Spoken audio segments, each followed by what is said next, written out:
Israel judicial reform के खिलाफ लोगों ने किया है प्रदर्शन।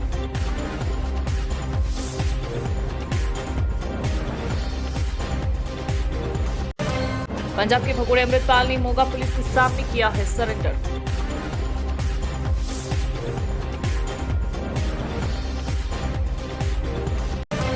कर्नाटक में राहुल गांधी आज बागलकोटा में बसवा जयंती कार्यक्रम में होंगे शामिल।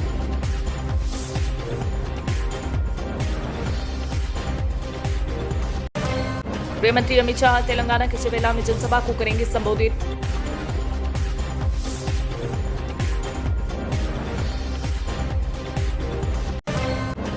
राजस्थान के डूंगरपुर में मेडिकल कॉलेज में भीषण आग, 12 बच्चों को रेस्क्यू किया गया।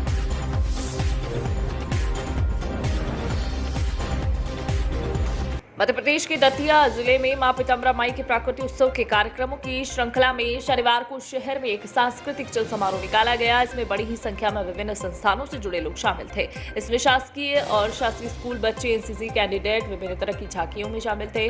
दतिया की पहचान रहे अंतर्राष्ट्रीय गामा पहलवान की चित्र पर उनकी मनोदशा में प्रदर्शन करते एक पहलवान की झांकी भी आकर्षण का केंद्र रही है।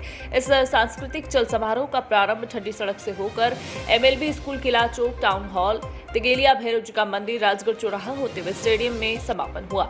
इस मौके पर कलेक्टर संजय कुमार, पुलिस अधीक्षक प्रदीप शर्मा, जिला पंचायत CEO कमलेश भार्गव सांस्कृतिक चल समारोह का निरीक्षण करने के लिए पहुंचे थे। उन्होंने इस चल समारोह में शामिल लोगों, कलाकारों, छात्र छात्राओं की हौसला अफजाई की है। गौरतलब है कि दतिया में रविवार सोमवार को बड़े ही आयोजन के साथ मां पीताम्बरा माई की जयंती के उपलक्ष्य में भव्यता के साथ कार्यक्रम आयोजित होंगे, जिसमें देश भर से उनके भक्त श्रद्धालु शिरकत करेंगे। इस चल समारोह के जरिए जिला प्रशासन व पुलिस प्रशासन ने अपनी तैयारियों की जांच को परखा है।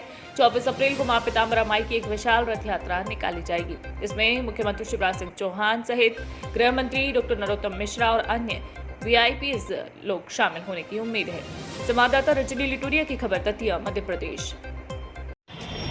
गौरव दिवस 24 अप्रैल को है, माँ पीताम्बरा का प्राकट्य दिवस, जिसको दतिया गौरव दिवस के रूप में हम लोग मना रहे हैं। पिछले 20 दिनों से विभिन्न प्रकार के कार्यक्रमों की श्रृंखला चल रही है और समाज के सभी वर्ग उसमें शामिल हो रहे हैं। खासतौर से बच्चों ने काफ़ी उत्साह से भाग लिया है। आज दतिया के लगभग 50 स्कूलों के बच्चे, उनका पूरा संचालक मंडली अलग अलग वेशभूषा में, अलग अलग थीम पे ठंडी सड़क से चल करके लगभग 4 किलोमीटर की रैली, सांस्कृतिक रैली, और ये स्टेडियम में ख़त्म हुआ और फिर स्टेडियम में सभी स्कूलों ने अपनी अपनी प्रस्तुतियाँ दी।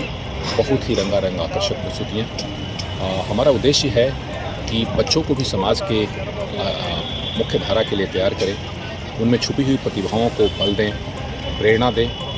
और जिस प्रकार से बच्चों ने उत्साह दिखाया, मैं समझता हूँ कि वो एक श्रेष्ठ नागरिक के तौर पे, एक संस्कारित नागरिक के तौर पे, अपनी ज़मीन से जुड़ने वाले नागरिक के तौर पे वो विकसित होंगे। मध्य प्रदेश राज्य में आगामी आने वाले विधानसभा चुनाव 2023 को लेकर कांग्रेस पार्टी ने अपनी कसावट तेज की है। इसी के बीच मध्य प्रदेश आदिवासी कांग्रेस के प्रदेश अध्यक्ष रामू टेकाम बुरहानपुर पहुंचे हैं।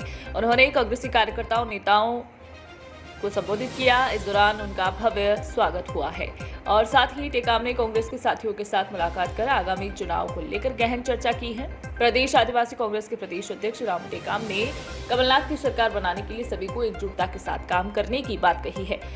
उन्होंने हमारे संवाददाता मनीष महाजन से खास बातचीत में कहा है कि आगामी विधानसभा चुनाव में कांग्रेस पार्टी की जीत है और कांग्रेस की सरकार प्रदेश में बनाना है। इस अवसर पर बुरहानपुर जिला कांग्रेस अध्यक्ष रिंकू टांग, बुरहानपुर क्षेत्र के विधायक ठाकुर सुरेंद्र सिंह, जिला सचिव आशीष भगत, महिला कांग्रेस अध्यक्ष सरिता भगत, निर्मला जावरकर, पार्षद दल, जिला कांग्रेस कमेटी के पदाधिकारी और सदस्य मौजूद रहे। संवाददाता मनीष महाजन की रिपोर्ट, बुरहानपुर, मध्य प्रदेश। टेकाम जी, आप जो प्रदेश का दौरा कर रहे हैं, वो आपका क्या मकसद है, किस उद्देश्य से कर रहे हैं?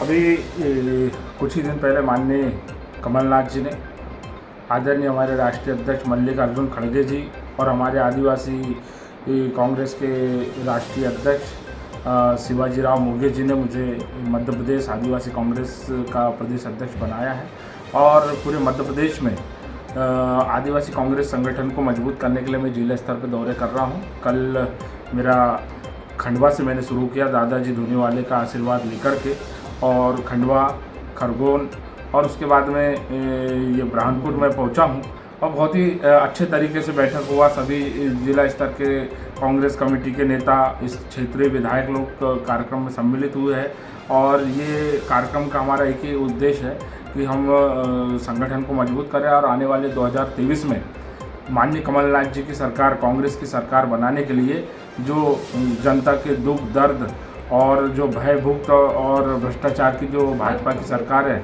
उसको दूर करने के लिए कांग्रेस की न्याय वाली सरकार, जो कांग्रेस हमेशा आम जनता को अधिकार देती है, चाहे दलित हो, आदिवासी हो, पिछड़ा हो, सामान्य वर्ग का गरीब हो, युवाओं के रोजगार की बात करें, इन सब चीज़ों को लेकर के जो कमलनाथ सरकार जी का जो विजन है, हम 2023 में माननीय कमलनाथ जी की सरकार बनाने के लिए ये मेरा दौरा कार्यक्रम चालू है। पिछली बार जो कमलनाथ जी की सरकार 15 महीने के लिए आई थी तो ऐसा कहा जाता था कि आदिवासियों की वजह से सरकार बनी। क्या इस बार भी आपको ऐसा लगता है कि आदिवासी वोट बैंक कांग्रेस पक्ष में है? निश्चित ही आपको याद होगा जैसी कमलनाथ जी की सरकार बनी थी और हमारे पूर्व कैबिनेट मंत्री ट्राइबल विभाग के आदरणीय ओमकार सिंह मरकाम थे, तो माननीय कमलनाथ जी के नेतृत्व में चाहे मदद योजना की बात करें, चाहे विश्व आदिवासी दिवस 9 अगस्त पे छुट्टी की बात करें, चाहे हम रघुनाथ शाह शंकर शाह जी के जबलपुर में प्रेरणा केंद्र की बात कहें और हमारे आदिवासी भाइयों को साहूकारी कर्ज से मुक्ति की बात कहें और हमारे शिक्षा के स्तर को और मजबूत करने के लिए चाहे एकलव्य हो, मॉडल स्कूल हो, इन सब चीज़ों में अच्छा एक संदेश देने के लिए एक नई नीति बनाई गई थी। छात्रावासों को सुधारीकरण की नीति बनाई गई थी। बैकलॉग भर्ती को लेकर के बहुत सी जो चीज़ें हैं हमारे आदिवासी विकास के लिए और हमारे जल जंगल ज़मीन के लिए ख़ास तौर से जो कांग्रेस सरकार ने जो पहल की वो निश्चित ही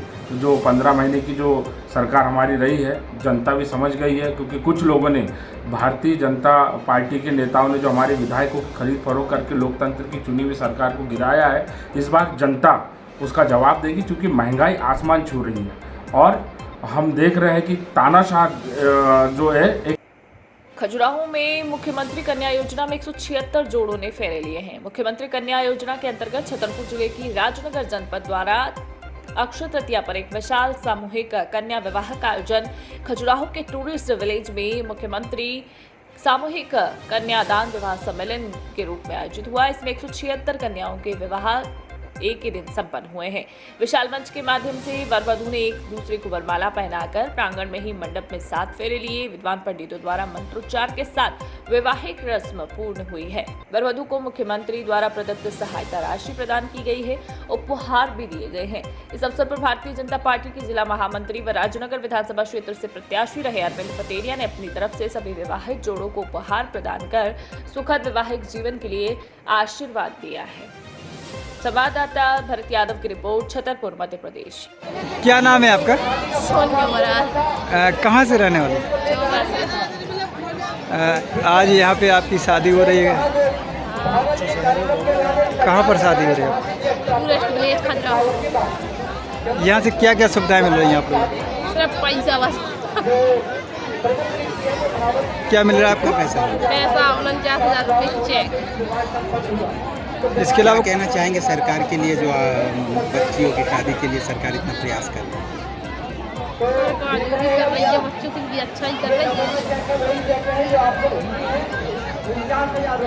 क्या नाम है? सोनाली जी सोनाली यादव। अच्छा, ये बताइए सरकार की तरफ से जो आप लोगों को सहायता दी जा रही है शादी के लिए, तो क्या कहना चाहेंगे? क्या नाम है? बहुत बहुत धन्यवाद। एक मिनट, क्या नाम है आपका? कहाँ की रहने वाली है? मैं जोटा गाँव में। आज आप लोगों का यहाँ पे विवाह हुआ है, क्या सरकार से कहना चाहते हैं?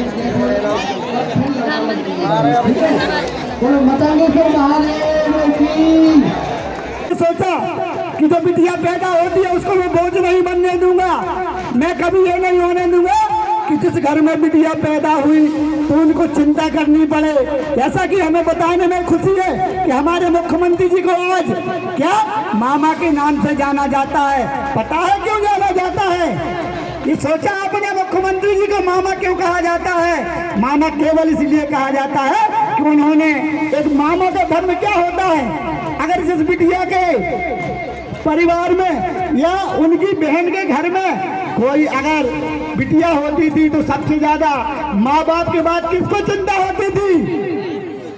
अगर किसी के घर में बिटिया होती है तो माँ बाप के बाद सबसे ज्यादा उस बिटिया की चिंता होती थी तो मामा को होती थी। मामा बेचारा ढूंढता फिरता था कि बिटिया के लाने घर ढूंढने, बिटिया के ब्याह की व्यवस्था करने, क्योंकि वो भांजी रहती थी उसकी। तो उन्होंने कहा कि मैं आज से इन बच्चियों का मामा हूँ। कोई भी बेटी ऐसी नहीं होगी जो पैसे के अभाव में उसको विवाह में परेशानी जाए, उसके पढ़ने में परेशानी जाए। उसके पैदा होते ही उन्होंने ये तय किया कि जो भी बिटिया पैदा होगी वो लखपति पैदा होगी लाडली लक्ष्मी योजना के तहत। सर, किस प्रकार का कार्यक्रम कराया जाएगा? आज मुख्यमंत्री कन्यादान योजना के तहत जनपद पंचायत राज नगर के सौजन्य से सामूहिक विवाह कार्यक्रम का आयोजन किया गया है, जिसमें 175 कन्याओं के विवाह आज संपन्न हो गए।